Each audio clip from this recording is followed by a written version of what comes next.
Hello everyone, welcome back to सरकारी नौकरी वाले बाबा। आई एम धनंजय और आज मैं आपको ईएसआईसी के सिलेबस के बारे में मैं बताऊंगा। आपको पता है कि ईएसआईसी ने यूडीसी, स्टेनो और एमटीएस के लिए आपका जो वैकेंसी है वो निकाली हुई है और कहीं ना कहीं आप सभी एप्लीकेशन के लिए अप्लाई करना स्टार्ट कर देंगे जनवरी से। ठीक है, ऐसे में आप सभी को पता होना चाहिए कि भाई सिलेबस क्या क्या आ रहा है। आपको ऑलरेडी मैंने एग्ज़ाम पैटर्न बता दिया है।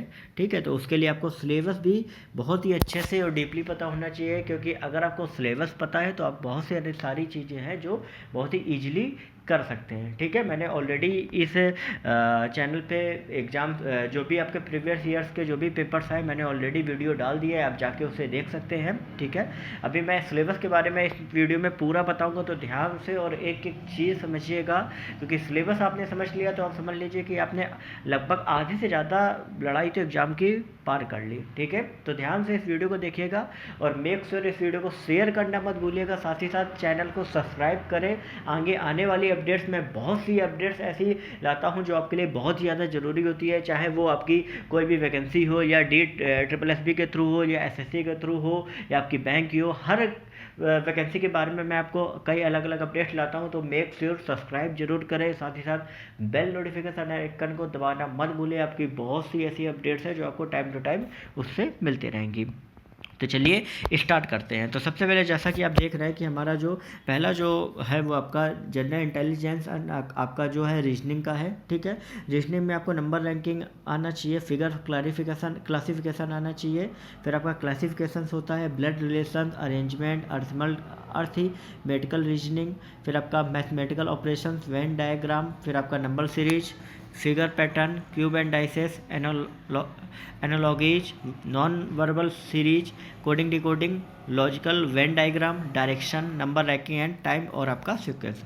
तो ये जो आपका मैंने ये आपके अलग अलग चैप्टर्स बताए। इन चैप्टर्स की आप बहुत ही अच्छे से प्रैक्टिस कर लीजिए, इनको अच्छे से सॉल्व कर लीजिए। ये आपको अगर आप बुक चाहते हो तो RK झा की एक बुक आती है जिसमें आपको ये सारे चैप्टर्स जो हैं वो ईजिली मिल जाएंगे। ठीक है, अब हम नेक्स्ट बात करते हैं हमारे जनरल अवेयरनेस की।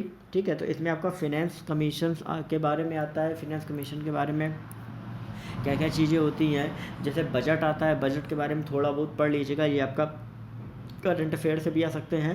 Taxes on income and expenditure, ये इस वजह से देखिए फिनेंस वाला सेक्टर इस वजह से पूछा जा रहा है क्योंकि ईएसआईसी की जो जॉब है वो आपकी इसी से रिलेटेड जॉब होती है। ठीक है, तो ये सारी चीज़ें आपके एग्जाम्स में आती ही आती हैं। फिर आपका finance and railway budget, revenue of central government, economic planning, inflation, national income, public finance और बिल्स। देखिए ये जितने भी मैंने एक अलग कैटेगरी में ये सारी चीज़ें रखी हैं क्योंकि इन्हीं के बेस्ड पे आपका ईएसआईसी का जो है वो पूरा वर्क है। फिर नेक्स्ट आपका है concept of budget, schemes on policy implement by government, Indian banking industry history, function of bank, type of bank, RBI and it's monetary policy, capital market of India, money market of India और role of banking. ठीक है, तो ये पूरा आपका हो गया general awareness का। ठीक है, तो ध्यान से आप एक एक चीज़ पढ़िएगा।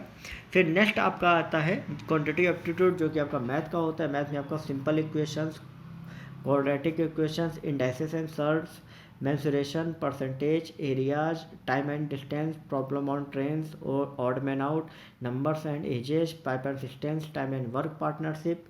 फिर आपका है ratio and proportion, simple interest, probability, average, LCM SCM, numbers, problem on numbers, compound interest, volume, profit and losses, races and games, mixtures and alligation, boat and stream, permutation and combination, simplification and approximation. मतलब आपका ये भी जो चीज़ें देख रहे हैं सारी अर्थमेटिक वाली चीज़ें ही हैं। ठीक है, अर्थमेटिक आप चाहो तो ये किरण की एक बुक आती है। ठीक है, वहाँ से बेसिक से आप सॉल्व कर सकते हो। ठीक है, और बाकी एडवांस आपकी इसमें कुछ भी नहीं आ रही है, सिर्फ आपकी अर्थमेटिक ही पूछी जाएगी, जो कि बहुत ही अच्छी बात है। एडवांस अगर आती है तो पेपर का स्टैंडर्ड जो है वो थोड़ा सा अच्छा हो जाता है, मतलब टफ हो जाता है। ठीक है, फिर नेक्स्ट हम बात करते हैं कि भाई इंग्लिश में आपका क्या क्या आ रहा है। तो इंग्लिश में आपका spelling detection, misspelled word, common errors, active passive, comprehension passage, cloze test, filling the blanks, shuffling of sentence part, convergence, sentence arrangement, ठीक है, ग्रामर आ रही, shuffling of sentence in a passage, improvement of sentence, synonyms, antonym, synonyms, homonyms, antonyms, vocabs और आपके Indian phrases. तो ये जो आपका जितना भी सिलेबस आपको दिख रहा है ये कहीं ना कहीं इंग्लिश का जो है वो मोस्टली एसएससी से रिलेट ही कर रहा है, क्योंकि पैटर्न आपका जो है वो एसएससी के तरीके ही आएगा, ठीक है।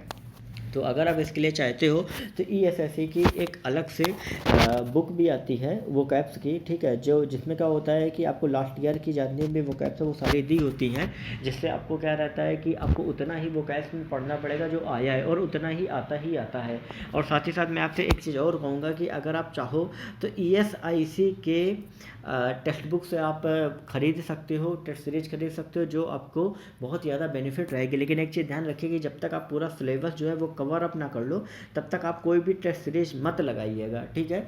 टेस्ट सीरीज अगर आपको लगानी ही है तो 1 वीक में एक टेस्ट सीरीज लगाइए जब तक आपका जो पूरा सिलेबस है वो कंप्लीट नहीं होता है, ठीक है। तब तक आप टेस्ट सीरीज मत लगाइए। जैसे ही आपका सिलेबस कंप्लीट हो जाए तो वीक में आप टोटल 3 टेस्ट सीरीज लगाइएगा। वो भी क्यों?